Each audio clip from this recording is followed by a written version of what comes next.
ഭക്ഷണം കഴിക്കണ്ടേ? വാ.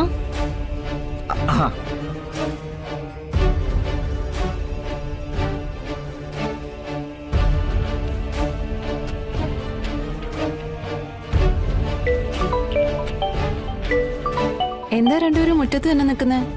ഇതാരാ വിഷ്ണുട്ടെ വിളിച്ചോണ്ടിരിക്കുന്നത്? അത് മാർക്കറ്റിൽ നിന്ന് കാശിന്റെ കാര്യത്തിനെ.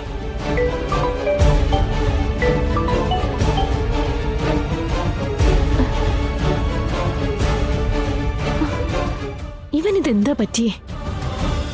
അല്ല, അച്ഛനും മോനും തമ്മിൽ എന്തെങ്കിലും സീരിയസ് ആയിട്ടുള്ള കാര്യം പറഞ്ഞോണ്ട് നിൽക്കുമായിരുന്നോ? ഞാൻ മുടക്കിയില്ലല്ലോ.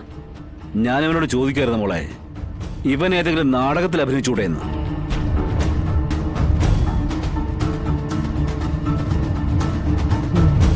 ജീവിതത്തിൽ അഭിനയിച്ച് തീർക്കാൻ പറ്റുന്നില്ല, പിന്നല്ലേ നാടകത്തില്, അല്ലേ?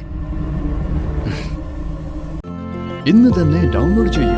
കാണൂ നിങ്ങളുടെ ഫേവറേറ്റ് ഷോസ്.